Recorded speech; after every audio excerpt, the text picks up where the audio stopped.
Assalamualaikum warahmatullahi wabarakatuh. Kami dari kelompok 9 dari kelas 2019C yang beranggotakan Saya Audrey Putri Berliana, NIM 079. saya Windy Irma Safitri, NIM 081. Saya Elizabeth Maria Maharani, NIM 19030174084. Ya, di sini kami akan mempresentasikan tentang konservasi sumber daya alam dan lingkungan. Dan materi yang akan kami sampaikan, yang pertama adalah konservasi SDAL secara global, meliputi keanekaragaman komunitas atau habitat, keanekaragaman spesies atau jenis. Yang ketiga ada keanekaragaman genetik. Dan selanjutnya ada konservasi SDAL secara lokal, meliputi ekokampus atau kampus konservasi. Oke, konservasi sumber daya alam dan lingkungan secara global. Yang pertama yaitu konservasi komunitas atau habitat.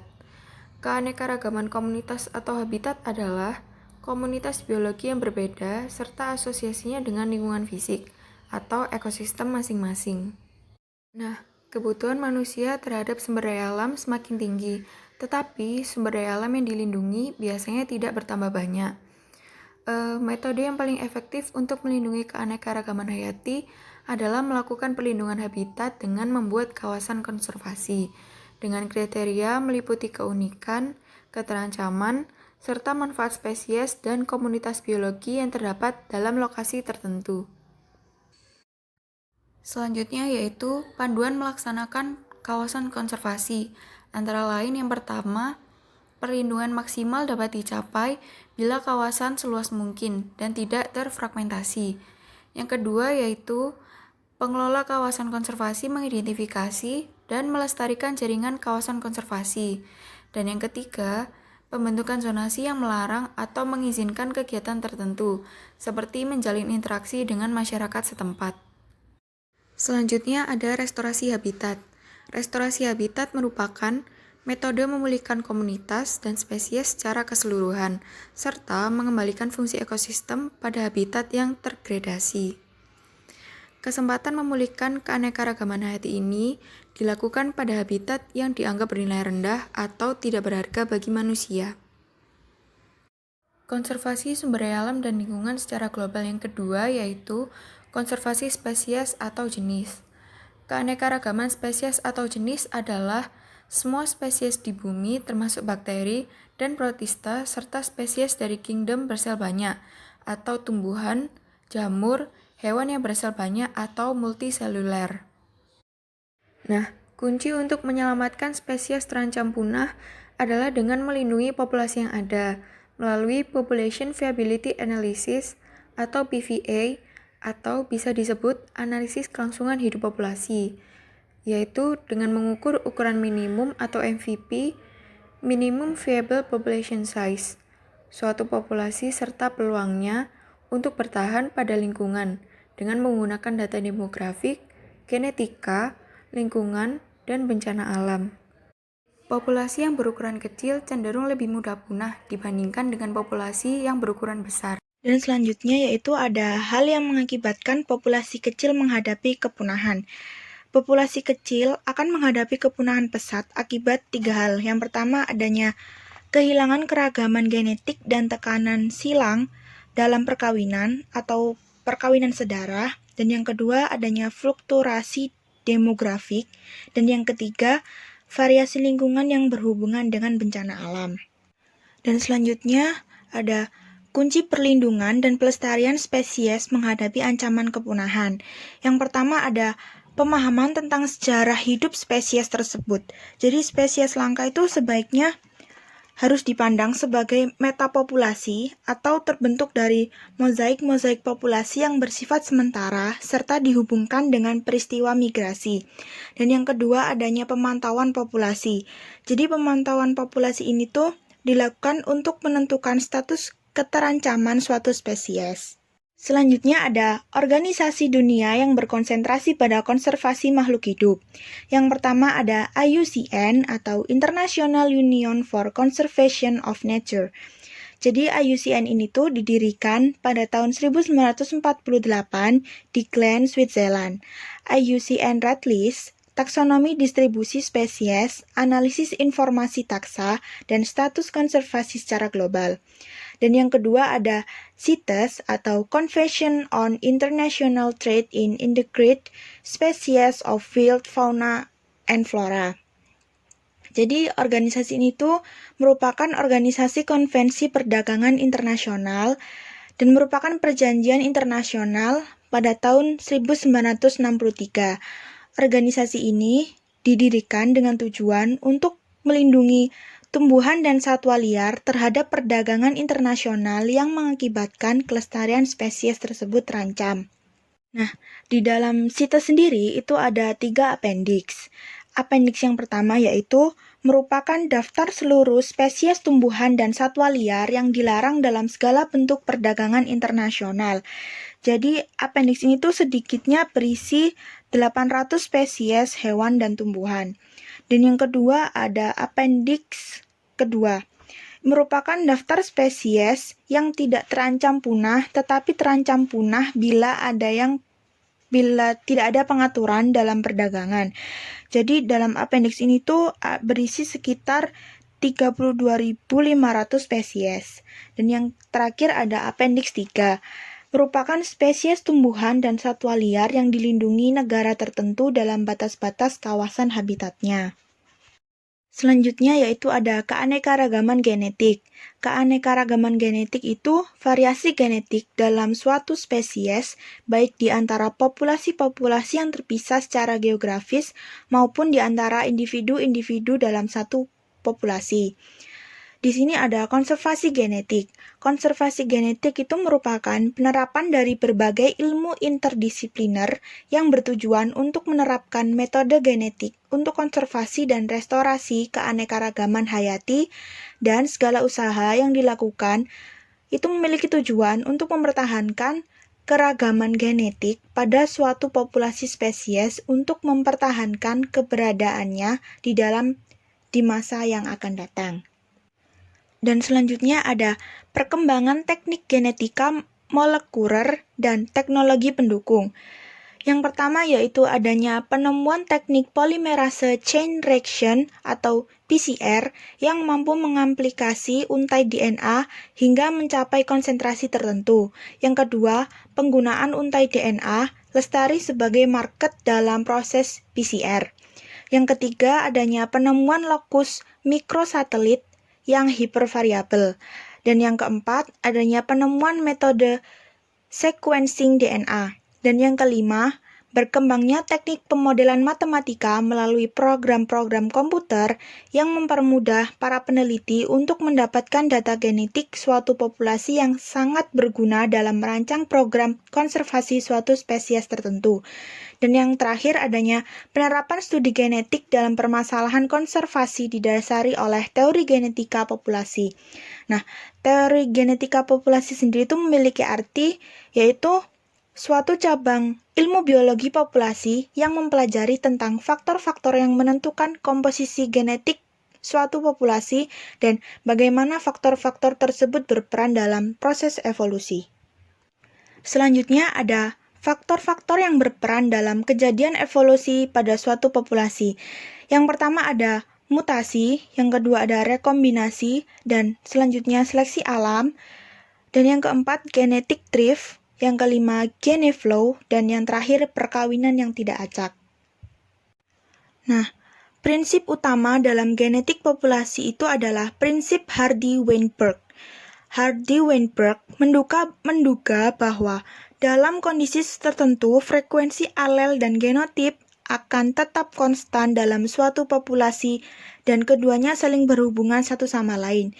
Kondisi-kondisi tertentu ini yang dimaksud adalah yang pertama, kawin secara seksual dan acak. Yang kedua, tidak ada seleksi alam. Dan yang ketiga, kejadian mutase diabaikan. Dan yang keempat, tidak ada individu yang masuk atau keluar dari suatu populasi. Dan yang kelima, adanya ukuran populasi yang cukup besar. Jika kondisi-kondisi ini tuh terpenuhi oleh suatu populasi, maka populasi tersebut disebut sebagai populasi yang berada dalam keseimbangan Hardy-Weinberg. Dan selanjutnya ada cara-cara melakukan konservasi genetik atau tanaman.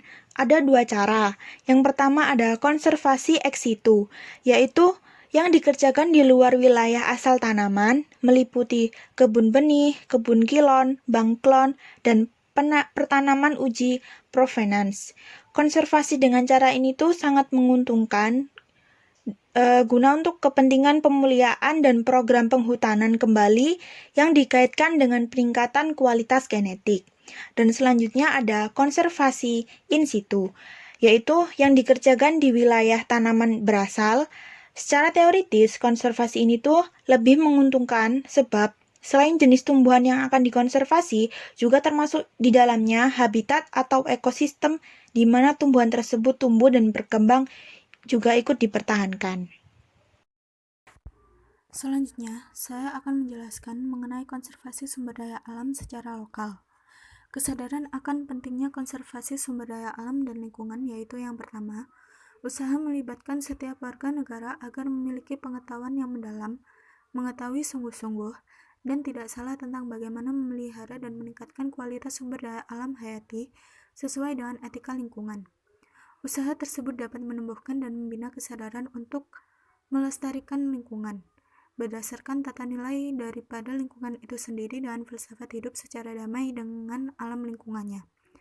Yang kedua yaitu upaya untuk menumbuhkan kesadaran agar tidak hanya mengetahui tentang sampah, pencemaran, penghijauan dan perlindungan satwa langka, tetapi lebih dari itu dapat membangkitkan kesadaran masyarakat untuk mencintai tanah air, membangun tanah air, menumbuhkan rasa religius dan cinta terhadap Tuhan melalui sikap sehari-hari.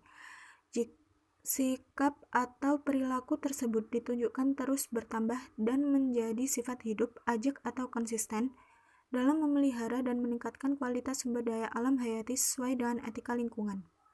Kesadaran lingkungan pada tiap individu akan muncul jika mereka memiliki sikap yang positif terhadap lingkungan. Mereka akan menyatakan setuju terhadap segala sesuatu yang terkait dengan kegiatan perlindungan lingkungan.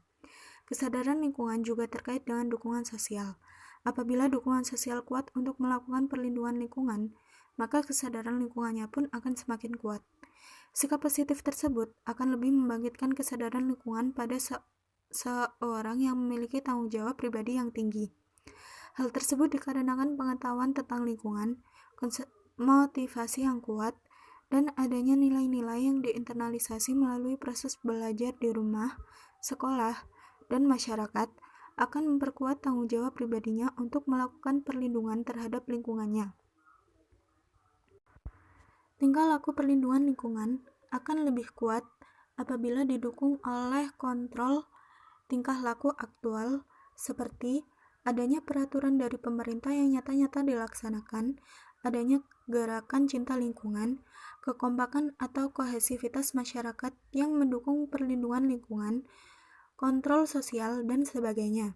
Terjadinya tingkah laku perlindungan lingkungan dapat pula dipengaruhi oleh dukungan sosial.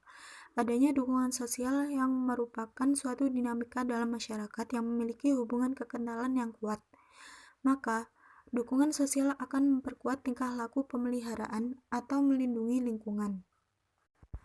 Nah, untuk membangkitkan tingkah laku perlindungan lingkungan dapat dilakukan melalui langkah-langkah pendidikan baik dari keluarga maupun lingkungan sekolah.